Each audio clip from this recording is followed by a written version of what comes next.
This is KUGAN CASSIUS Fry from London. We're at the O2 Arena here for the press conference for FROCH and KESSLER 2. First of all, how many tickets have you sold? It's 12:30. The tickets went on sale at 12 o'clock. Tell the people how many tickets have been sold. 28 minutes past 12. We sold 8,000 tickets in the first 20 minutes. So wouldn't it be nice for all shows to be like that? Sometimes we don't sell 8,000 tickets in 2 months.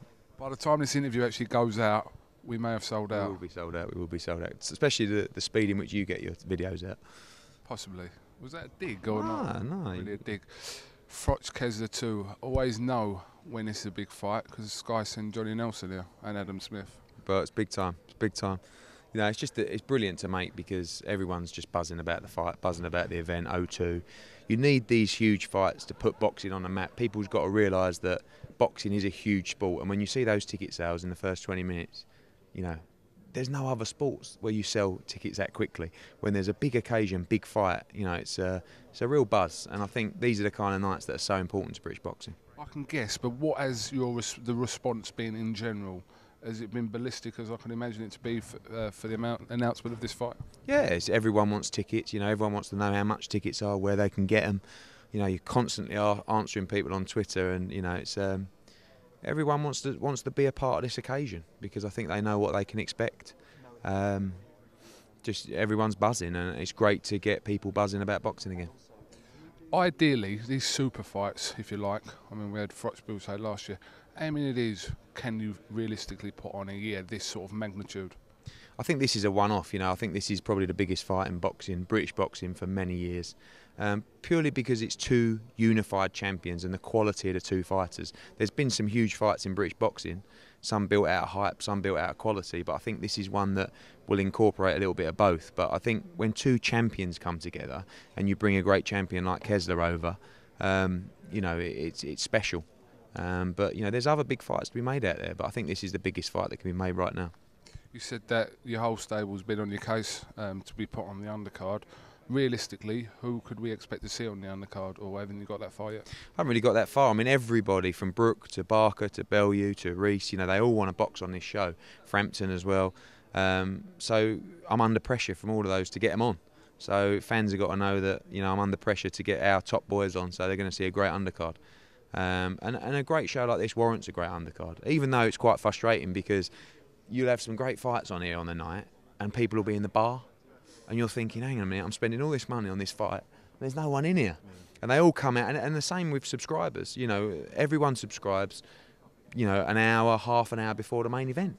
So you're putting on all these great fights that are costing you a load of money and no one's watching, apart from the hardcore boxing fans, which is frustrating, but they'll get their wish, and you know, we wouldn't do anything but put on a great card here because it deserves it. Do you feel in one way that because FROCH KESSLER, the fight sells itself, that you could take your eye off the undercard, or you're not looking at it like that? We can't, because Sky wouldn't have it and the fans wouldn't have it, and I'd just get too much stick and abuse. And I'm a fan, and I'd feel like, you know, I should be walking around with a mask on and a gun in my pocket, you know, because it'd be daylight robbery if you didn't have a quality undercard. You know, it would take the piss, basically. And I'm not in it to take the piss. You know, Sowlands know they're going to have some of their top fighters. I want to try and match them against our guys as well. But it would take the piss not to have a good undercard.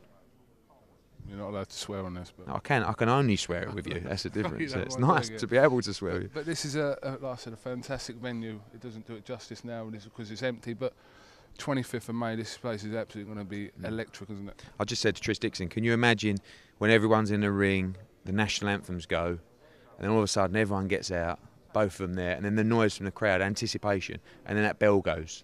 The atmosphere, I mean, imagine Butte, just treble it.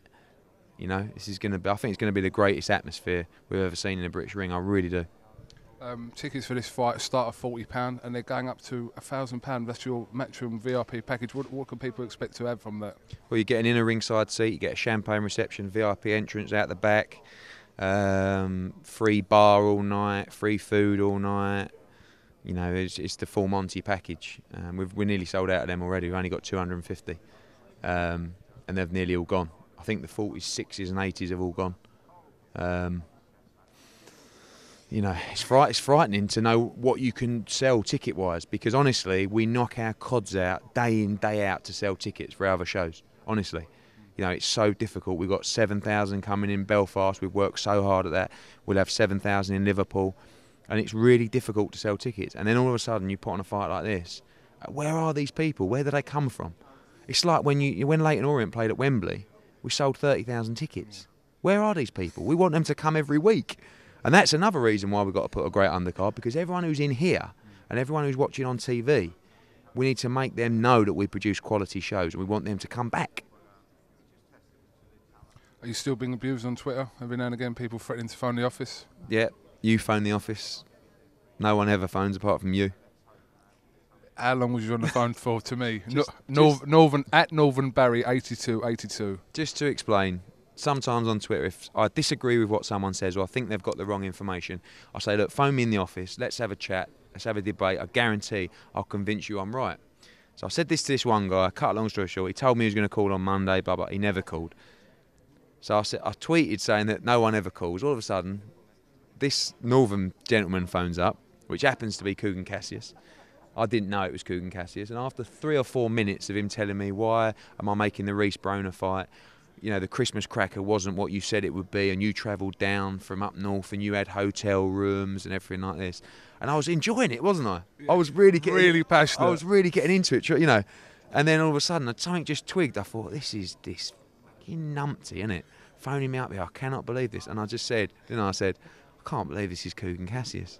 And but you tried to record it and it failed. I tried. Luckily, I did try. It was bits of it. Which, but you know, going back to that, like you would have found from that conversation, there are reasons behind why things happen. You justify it. And whether you think that it's right or wrong, I believe they're right. So, you know, I'm not inviting people to phone the office, but if I have an argument with someone on Twitter and I think they're wrong or they're ill-informed, I want to talk to them about it. And that's why we're working on this big forum day with Tris Dixon at Boxing News. We're going to get all the fans together, and I want to have a big forum and a big chat and a few beers and just talk boxing.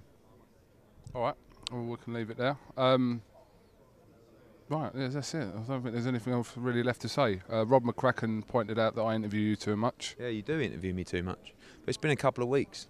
It's been a couple of weeks. Got withdrawal symptoms. All that tells me is Rob McCracken watches iFILM London. Do you know what? I was quite surprised at that. He said, all I ever see on your YouTube station is you and Eddie. I thought, Rob, you seriously watch iFILM London?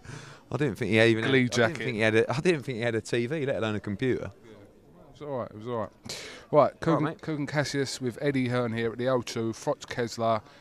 Like I said, by the time this video goes out, there's going to be very few tickets, if any, but still log on to o2.co.uk and see if you can get them. Cheers, mate. Thank you very much.